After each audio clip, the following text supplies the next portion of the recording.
중세 시대의 카톨릭 교회는 이 성경을 라틴어로 해석을 하고 라틴어로 읽고 했습니다. 그런데 이상하게도 이 카톨릭 교회의 신자들은 라틴어를 할 줄 몰랐어요. 그러다 보니까 이 카톨릭 신자들이 성경을 읽거나 또 성경을 이해하는 일은 불가능에 가까웠습니다. 그러나 이 카톨릭 교회는 계속해서 그렇게 이 라틴어로 성경을 읽고 해석하는 일을 고집해 왔는데요. 특별히 성경을 이 대중의 언어로 좀 해석을 하고 좀 언어로 번역하고자 하면은 극구 이 카톨릭 교회가 그 일들을 방해했습니다. 결국 이 종교개혁가였던 이 마틴 루터가 이 독일어로 성경을 이렇게 번역을 하게 되는데요. 이 일을 통해서 많은 사람들이 성경을 읽게 되었고 그로 인해서 신앙의 자유와 개혁의 계기를 마련하게 되었다라고 합니다. 여러분, 하나님의 부르심을 받은 성도와 교회는 자기 주관에 따라서 살아가는 사람이 아닙니다.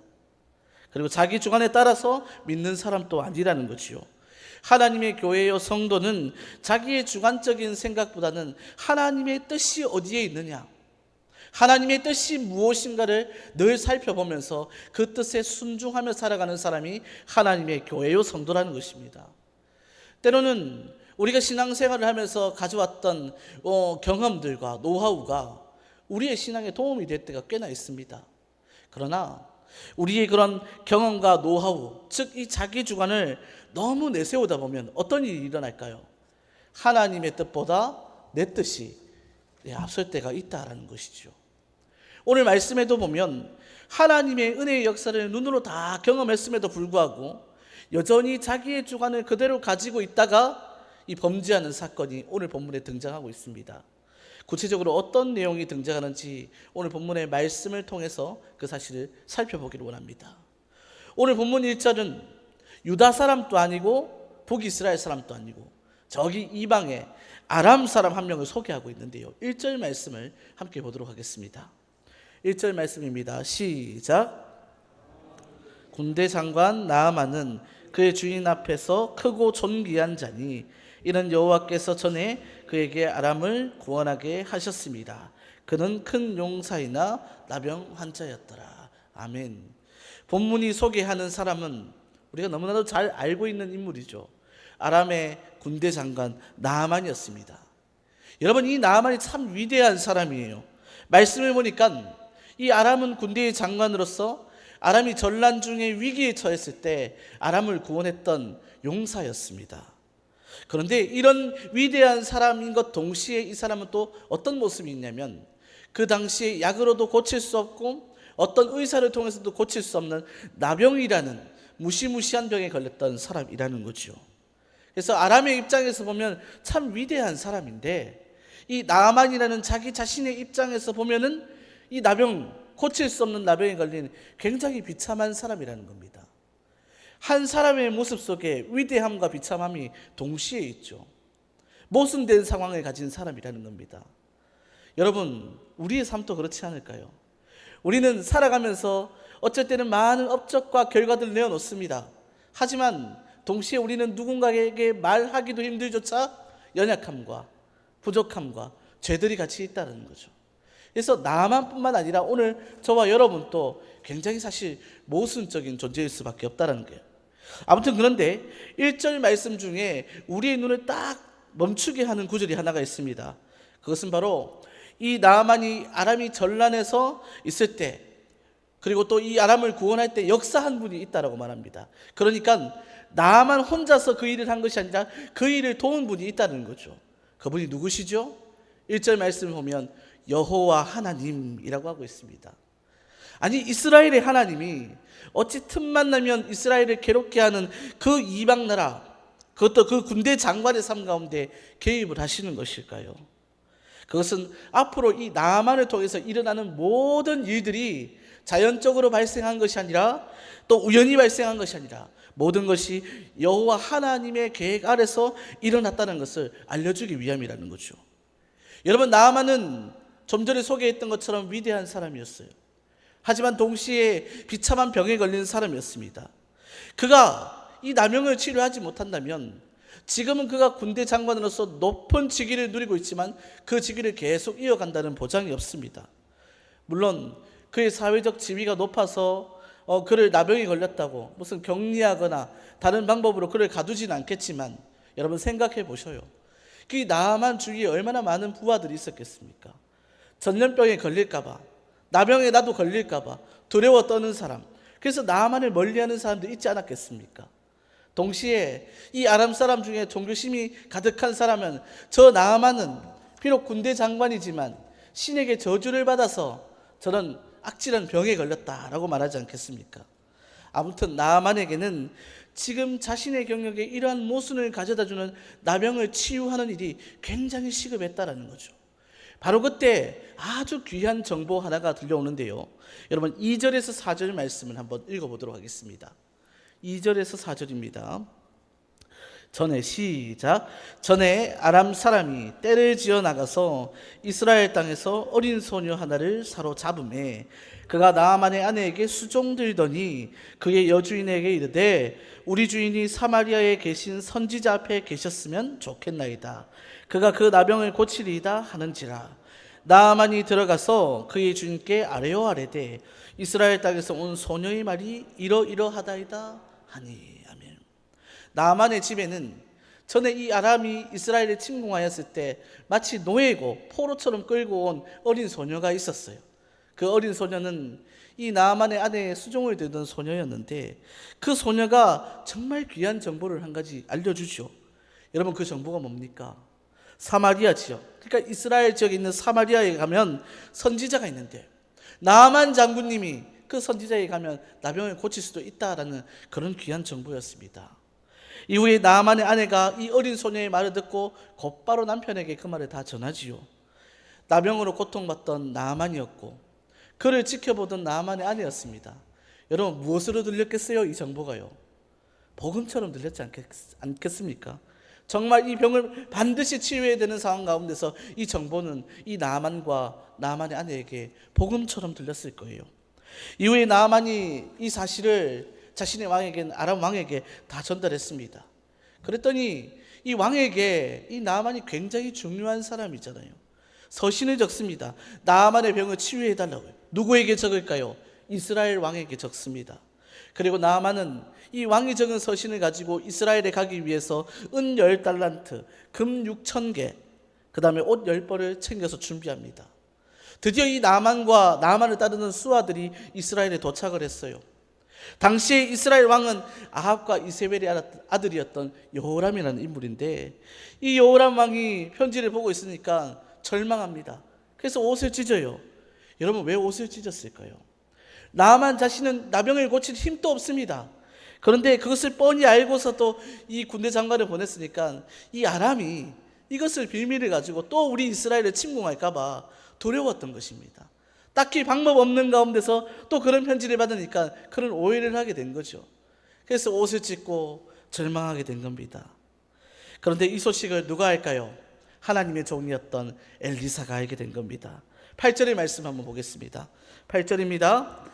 하나님의 사람 엘리사가 이스라엘 왕이 자기 옷을 찢었다 함을 듣고 왕에게 보내어 이르되 왕이 어찌하여 옷을 찢었나이까? 그 사람을 내게 오소서 그가 이스라엘 중에 선지자가 있는 줄 알리이다 하니라. 아멘. 엘리사는 이 여호람 왕에게 이 나아만 장군을 자신에게 보내라고 합니다. 그런데 이 8절을 보니까요 또 우리의 눈을 딱 멈추게 하는 구절이 있죠. 그것이 뭡니까? 지금 엘리사라는 이 하나님의 종은 나아만과 이야기를 해본 적이 있습니까? 없습니까? 없지요. 나아만과 서신을 주고받은 적이 있습니까? 전혀 없습니다. 나아만과 일면식도 없는데 보니까 이 나아만이 아람에서 들었던 이야기 뭡니까? 사마리아에 가면 선지자가 있을 것이고 그를 통해서 치유할 것이라는 이야기들을, 그러니까 아람에서 소녀를 통하여서, 아내를 통하여서 나아만이 들었던 얘기들을 지금 엘리사가 다 알고 있습니까? 모르고 있습니까? 알고 있지요. 여러분 이 사실이 보여주는 의미가 무엇일까요? 지금 이 모든 상황들이 하나님의 뜻 안에서 돌아가고 있고 그 하나님의 뜻 안에 누가 있습니까? 주의 종 엘리사가 있었던 겁니다. 그래서 엘리사가 이 모든 사실들을 다 알고 있었던 거죠. 뭐 엘리사가 저기 지리산에 가서 30년 동안 돌을 닦아서 이것을 알고 있었던 것이 아닙니다. 모든 것이 하나님의 계획 속에 있었고 그 계획과 뜻 안에 하나님의 선지자 엘리사가 있었기 때문에 엘리사는 자신이 눈으로 보지 못했고 듣지 못했고 글로 읽지 못했던 모든 하나님의 계획들을 지금 이 엘리사가 알고 있었다는 겁니다. 아무튼 이 말에 나아만이 자신의 부하를 이끌고 엘리사의 집으로 갑니다. 여러분, 아무리 나병에 걸렸지만 그 당시에 이스라엘을 계속 침공해오던 아람, 당시에는 아람이 좀 이스라엘보다 한 수 위에 있었지 않습니까? 그 한 수 위에 있는 나라의 군대 장관이면 여러분, 이 나아만이 생각했던 반응이 뭐겠어요? 엘리사의 집에 찾아가면 이 엘리사가 맨발로 뛰어나와서 인사는 못할지언정 어떻게 해줘야 됩니까? 환대해줘야 되지 않습니까? 그런데 여러분, 엘리사의 태도가 어떻지요? 함께 10절 말씀 볼까요? 10절 말씀입니다. 엘리사가 시작. 엘리사가 사자를 그에게 보내어 이르되 너는 가서 요단강에 몸을 7번 씻으라. 내 살이 회복되어 깨끗하게 넘치라. 아멘. 엘리사는 얼굴도 비추지 않고 사자를 보내어서 자신의 말을 전달합니다. 여러분, 이 사자라는 말을 우리말 성경, 좀 쉽게 풀이해놨는 성경에 보니까 뭐로 번역해놨냐면 심부름하는 사람이라고 번역해놨어요. 저는 이 상황에는 그 우리말 성경에 그 심부름하는 사람이 더 적절하다고 생각됩니다. 지체가 높은 군대 장관 나아만이 찾아왔을 때 엘리사는 밖에 나와서 그의 얼굴도 보지 않냐고 그저 심부름하는 사람 시켜서 자기의 말을 전한 거죠. 뭐라고 전합니까? 요단강 물에 가서 몇 번이요? 7번 씻으라고 말합니다. 그러면 어떻게 된다고요? 몸이 깨끗하게 치유될 것이라고 얘기하는 거죠. 여러분, 이 말을 들은 나아만이 어이가 없지요. 내가 이러려고 여기까지 왔나 싶을 정도로 어이가 없습니다. 11절과 12절 한번 보겠습니다. 11절과 12절 시작. 나아만이 노하여 물러가며 이르되 내 생각에는 그가 내게로 나와서서 그의 하나님 여호와의 이름을 부르고 그의 손을 그 부위에 흔들어 나병을 고칠까 하였도다. 다메섹각 아바나와 바르바른 이스라엘의 모든 강물보다 낫지 아니하냐? 내가 거기서 몸을 씻으면 깨끗하게 되지 아니하랴 하고 몸을 돌려 분노하며 떠나니. 아멘. 나아만이 분노했어요. 돌아가려고 했습니다. 적어도 아람의 군대 장관인데 아무리 하나님의 선지자라 할지라도 자신이 왔으면 뭐 밖에 나와서 하나님의 이름을 부르고 어떤 종교적인 의식을 행해야 되는데 그렇지 않았잖아요. 그리고 가라고 하는 강이 무슨 강이었습니까? 요단강이었어요. 근데 아람의 군대 장관이었던 나아만이 생각했던 강들, 알고 있던 강들에 비해서 이 요단강은 굉장히 좁고 초라한 강이었습니다. 이 당시 문헌을 찾아보니까 요단강의 수질은 정말 좋지 않았어요. 그러니 이 나아만의 입장에서는 요단강 따위에 들어갈 바에는 자기가 알고 있는 다메섹의 아바나와 바르발과 같은 곳에서 씻는 것이 더 낫지 않는가라고 하면서 분노했고 떠나려고 했다는 거죠. 여러분, 나아만의 입장이 잘 이해가지 않습니까? 나아만이 충분히 그럴 수 있잖아요. 자기가 나름의 군대 장관인데 높은 사람인데 그렇잖아요. 이처럼 나아만이 분노하여 떠나려 할 때 이 나아만의 부하가 참 지혜롭게 행동을 합니다. 나아만의 부하는 어차피 이보다 더한 것을 해라고 해도 하려고 왔는데 그냥 가서 몸을 씻으라고 하는데 그거 어렵지 않지 않습니까? 라고 이 나아만에게 얘기하는 거예요. 그랬더니 나아만이 들어보니까 말 맞는 것 같아요. 그래서 나아만이 분노를 조금 누르고 엘리사의 말처럼 요단강에 들어갔습니다. 몇 번 씻었습니까? 7번 씻었습니다. 어떤 일이 일어났습니까? 나병이 치유된 거예요. 할렐루야! 하나님의 역사를 이 나아만이 경험한 겁니다. 나아만이 하나님의 역사를 경험하면서 비록 그는 아람의 군대 장관이었지만 그는 이스라엘의 하나님을 찬양합니다. 여러분, 15절 말씀 볼까요? 15절입니다. 나아만이 시작. 나아만이 모든 군대와 함께 하나님의 사람에게 돌아와서 그의 앞에 서서 이르되 내가 이제 이스라엘 외에는 온 천하에 신이 없는 줄 아나이다. 청하건대 당신의 종에게 예물을 받으소서 하니. 아멘. 나아만이 엘리사에게 찾아와서 하나님을 찬양했습니다. 이 기적을 베푸신 하나님, 이 세상에 누구도 이 병을 치유할 수 없었고 자기 나라에서도 이 병을 치유할 수 없어서 하나님의 선지자를 찾아왔는데 그 선지자의 말에 순종을 하였더니 하나님이 깨끗하게 치유해 주셨습니다.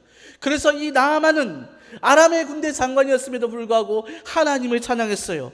그리고 나아만은 여기서 그치지 않냐고 엘리사에게 너무 감사했기 때문에 엘리사에게 감사의 사례를 하려고 합니다. 엘리사가 받았습니까? 받지 않았습니까? 받지 않았어요. 엘리사는 늘 하나님의 일을 하고 대가를 받지 않았습니다. 모든 영광 하나님께 하고 드렸다는 거죠. 사랑하는 여러분, 이제 다시 1절로 돌아와서 한번 볼까요? 하나님이 나아만을 통해서 아람을 전란 중에 구원하신 것도, 그에게 이 나병이라는 끔찍한 병을 주신 것도, 그리하여 이 나아만이라는 사람에게 모순된 삶을 주신 것도 이 나아만에게는 무엇이었을까요? 바로 모순된 나아만의 삶을 하나님께서 구원으로 초대하시는 은혜의 신호탄이었다는 것입니다. 세상 사람들이 보았을 때 나병이 어떤 병입니까? 저주와 같은 병입니다. 뭔가 죄를 지었을 때 하나님께서 또는 그들이 믿는 신이 주는 병이라고 생각했어요. 그러나 그렇지 않았다는 거죠. 하나님께서 그에게 그 병을 허락하시고 또 아람의 전란에서 구원케 하심으로 그의 삶 가운데 모순된 삶 가운데 있었지만 그를 인도하시고자, 어디로요? 구원으로 인도하시고자 하나님이 준비하셨다는 겁니다.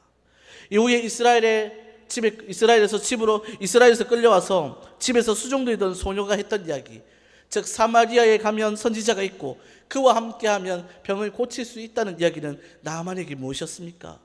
그를 구원으로 인도하시는 그 당시에 나아만을 향한 복음이었습니다. 나아만이 엘리사를 찾아갔습니다. 하지만 엘리사가 얼굴을 보여주지 않았어요. 심부름하는 사람들을 보내어서 말했습니다. 말도 안 되는 그 요단강에 들어가서 7번 씻으라는 이야기, 이것은 나아만에게 무엇입니까? 순종을 통하여서 하나님의 역사를 경험하라는 하나님의 부르심, 그것이었다는 거죠. 엘리사의 말대로 요단강에서 씻고 나서 나병이 치유되었습니다. 이것은 나아만에게 무엇이었습니까?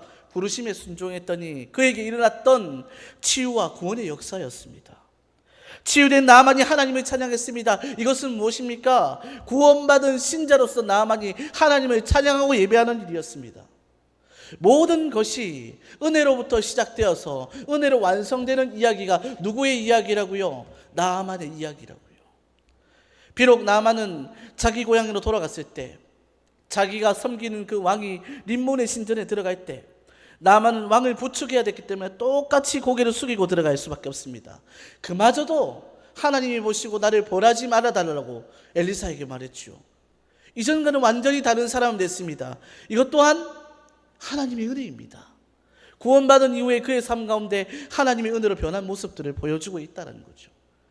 값이 없이 주어진 은혜, 은혜로 시작되었고 은혜로 완성되는 그 이야기, 그게 바로 오늘 열왕기하 5장 1절에서 27절까지 나오는 이 나만의 이야기라는 겁니다. 그런데요, 여기서 열왕기하 5장이 끝나면 얼마나 좋겠습니까? 근데 여기서 끝나지 않죠. 5장의 이야기는 이 엘리사에게 좀 게하시라는 사람이 등장을 하는데, 이 엘리사가 나아만에게 받지 않았던 예물을 자신이 따라가서 몰래 받았다가 그 사실이 엘리사를 통해서 드러나고 결국에는 나아만에게서 나온 나병이 누구에게 들어갑니까? 게하시에게 들어가는 이런 비극적인 이야기로 끝이 난다는 거죠. 그러면 여러분, 게하시는 왜 이런 행동을 했을까요? 분명히 그도 나아만이 치유되는 역사들을 경험했습니다. 눈으로 지켜봤습니다. 하나님의 은혜로 시작돼서 은혜로 완성되는 이 놀라운 구원의 이야기를 그도 봤어요. 그런데 게하시는 왜 이렇게 행동을 했냐는 거죠. 여러분, 게하시는 단순한 종이 아니었습니다. 바로 앞장인 열왕기하 4장을 보아지면 게하시는 엘리사의 명령을 통해서 이 수넴 여인의 아들에게 이 엘리사의 지팡이를 올려놓는 인물이었죠. 여러분, 엘리사가 아무에게나 그런 명령 주지 않습니다. 적어도 엘리사에게 이 게하시는 중요한 종이었을 거예요. 그런데 그가 왜 이런 탐욕을 가지고 이런 행동을 했냐라는 거죠. 여기에 대해서 구약의 학자들은 두 가지를 얘기합니다. 먼저는 이 엘리사는 원래 탐심이 많은 사람이었다고 얘기합니다. 이후에 다른 하나는 뭐냐면 이 게하시가 엘리사의 사역에 대해서 이해가 부족했다라고 말해요. 그런데 여러분, 오늘 본문을 통해서 그리고 본문의 역사적인 배경을 통해서 우리는 더욱 구체적인 이유 한 가지를 더 발견할 수 있습니다. 여러분, 본문의 역사적인 배경을 잠시 요약하면 아람은 이스라엘 북쪽에 위치해 있습니다. 그들은 시시때때로 이스라엘을 침공하며 괴롭혔지요. 그러다 보니 선민으로 자부하는 이 이스라엘 입장에서는 어떤 걸 느꼈을까요? 수치심 느끼고 증오심이 막 생겼지 않겠습니까? 우리 역사 가운데도 그런 일들이 많지 않습니까? 일본이나 아니면 중국에서 예전에 이렇게 우리나라를 침공해 왔을 때 우리가 느꼈던 그런 수치심과 증오심 말이에요. 마찬가지라는 겁니다. 이런 중에 하나님은 이스라엘에게가 아니라 이스라엘의 적국에게, 그것도 아람의 군대 장관에게 무엇을 베푸셨어요? 은혜를 베푸신 겁니다. 여러분, 인간의 머리로는 도저히 이해가 안 가죠. 배경을 모르고 볼 때는 했지만 배경을 알고 보니까 여러분, 이 말씀은 누가 봐도 말이 안 되는 말입니다. 말이 안 되는 이야기예요. 어떻게 하나님이 그렇게 일하십니까? 이스라엘을 괴롭게 하는 나라들에게 어떻게 하나님이 은혜를 베푸시냐고요. 그런데 하나님은 오늘 말씀에 우리의 생각을 다 뛰어넘고 하나님은 은혜로 일하셨습니다. 이방 사람에게도 구원을 베푸시는 열방의 하나님께서 이와 같이 일하셨다는 거예요. 그리고 엘리사는 이런 하나님 안에, 그리고 하나님 뜻 안에 있었기 때문에 이런 일들을 진행하면서도 그는 따로 어떻게 잘못을 범하지 않습니다. 문제는 뭡니까? 평소에 적국 아람에게 자기 주관을 가지고 보았던 이 게하시가 문제였던 거예요. 자기 주관을 가지고 하나님이 일하시는 것 가운데 색안경을 끼고 보았던 게하시가 문제라는 거죠. 학자들의 의견처럼 이 게하시는 탐욕에 물든 사람일 수도 있습니다. 그와 더불어서 오늘 본문에 엘리사가 받지 않는 사례를 이 게하시가 받아낸 것은 그의 탐욕 이전에 적국과 그의 장수에 대한 게하시의 주관적인 생각들이 이건 아니다, 나라도 따라가서 받아야 되겠다 라는 그런 모습을 보인 것이라는 거죠. 여러분, 5장 20절의 말씀 볼까요? 20절 말씀입니다. 하나님의 사람, 시작. 하나님의 사람 엘리사의 사환 게하시가 스스로 이르되 내 주인이 이 아람 사람 나아만에게 면하여 주고 그가 가지고 온 것을 그의 손에서 받지 아니하였도다. 여호와께서 살아계심을 두고 맹세하노니 내가 그를 쫓아가서 무엇이든지 그에게 받으리라 하고. 아멘. 누구의 이름으로 지금 맹세를 하고 있죠? 여호와의 이름을 맹세하고 있습니다. 여호와께서 살아계심을 두고 맹세하고 있습니다. 그 탐욕 이전에 그는 자기의 주관적인 생각들이 있었던 거예요. 자기 의지를 태우면서 그는 자기 생각이 맞았다고 생각한 겁니다. 이 정도는 받을 수 있다라고 생각했던 겁니다. 그래야 자기 마음이 풀리고 자기 민족의 그런 서러움, 수치심, 증오심들이 풀릴 수 있을 것이라고 생각했다는 거예요. 그래서 그는 여호와께 맹세하며 내가 기필코 받아낼 것이다 라고 하면서 간 거지요. 그러나 결국 나아만에게서 사례를 받았더니 게하시의 마음이 평안했던가요? 그렇지 않죠. 평안한 마음이 아니라 엘리사 앞에서 모든 일들이 들통나자 거짓말까지 하게 되고 결국 나아만에게서 나온 나병이 게하시에게까지 들어가게 됩니다. 25절에서 27절 말씀 읽어보도록 하겠습니다. 25절에서 27절 말씀입니다. 함께 해볼까요? 들어가, 시작. 들어가 그의 주인 앞에 서니 엘리사가 이르되 게하시야 내가 어디서 오느냐 하니 대답하되 당신의 종이 아무데도 가지 아니하였나이다 하니라. 엘리사가 이르되 한 사람이 수레에서 내려 너를 맞이할 때에 내 마음이 함께 가지 아니하였느냐.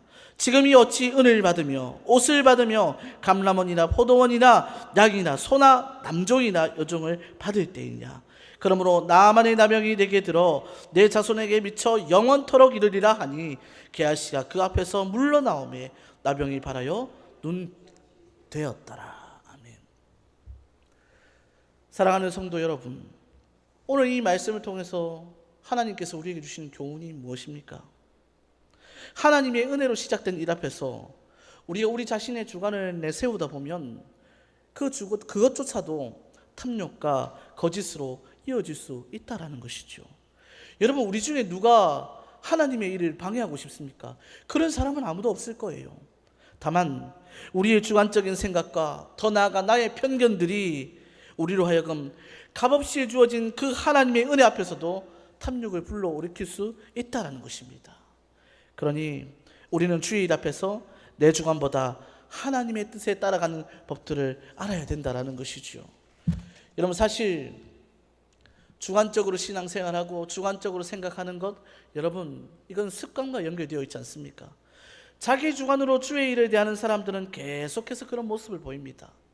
그리고 자기도 모르게 주를 위하여 한다고 했던 일들이 탐욕으로 변할 때가 많다라는 거죠. 그러니 우리는 이 습관과 같은 모습을 바꾸려고 애쓰고 노력해야 된다라는 것입니다. 여러분, 저는 별반 뭐 다르겠습니까? 마찬가지입니다. 주의 일을 위하여 한다고 하지만 저의 주관적으로 무언가를 생각하면 결국에 제가 하고 싶은 거, 제가 하고 싶었던 사역, 그쪽으로 계속 흘러가게 된다는 거죠. 우리는 모두가 똑같습니다.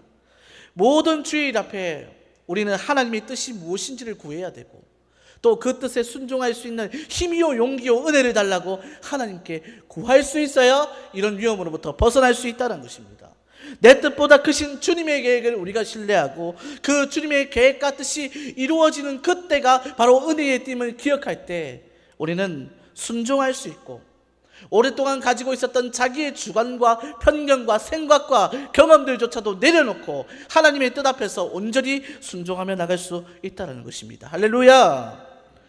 그래서 우리는 오늘 본문에 등장했던 게하시의 모습이 아니라 엘리사처럼 늘 하나님 안에서 하나님의 뜻이라면 어떤 일이라도 순종하며 나갈 수 있어야 된다는 것이죠. 여러분, 말씀의 결론을 맺습니다. 오늘 나아만의 이야기는 하나님의 은혜로 시작돼서 은혜로 완성되었습니다. 우리 하나님은 어떤 상황 속에서도, 그리고 어떤 사람을 사용하셔서도 은혜로 일하시는 하나님이 되는 줄로 믿으시기를 소망합니다. 시편 145장 8절에 이렇게 나와 있습니다. 여호와는 은혜로우시며 긍휼이 많으시고 노하기를 더디하시며 인자하심이 크시도다. 아멘. 여러분, 우리 하나님 은혜의 하나님이 되세요. 그 가운데 우리는 뭐 해야 됩니까? 우리의 주관이요, 하나님의 은혜를 우리가 계산할 수 없습니다. 하나님의 은혜를 우리의 머리로 파악할 수 없습니다. 도저히 이해가지 않는 하나님의 은혜도 반드시 존재합니다. 그때 우리는 우리의 주관을 내려놓고 주님의 뜻만을 구할 수 있는 훈련을 해야 된다는 거예요. 단숨에 되지 않겠죠. 그러나 날마다 우리는 그 주님의 뜻을 구하며 날마다 그 주님의 뜻에 순종할 수 있는 그 은혜 앞에서 우리가 이해가지 않고 납득하지 않고 심지어 속이 상한다 할지라도 우리는 그것을 내려놓고 순종할 수 있는 훈련을 할 수 있어야 된다는 겁니다. 주님의 뜻 안에 거하고 그 뜻으로 충만하고 그 뜻으로 내 모든 생각을 채우는 것이 엘리사와 같이 주님 뜻 안에 거하는 것입니다. 그리고 그것이 성령의 충만함을 누리는 길인 줄로 믿습니다. 저와 여러분이 이러한 삶을 살았던 엘리사와 같이 되기를 소망합니다. 게하시와 같이 자기 주관에 따라 행동하다가 탐욕과 거짓의 죄에 빠지는 것이 아니라 하나님 뜻 안에 거하며 어떤 일, 그리고 어떤 사람 가운데서도 일하시는 하나님의 은혜를 경험하고 그 은혜에 동참할 수 있는 저와 여러분, 그런 우리 교회가 되기를 주님의 이름으로 축복합니다. 기도하겠습니다.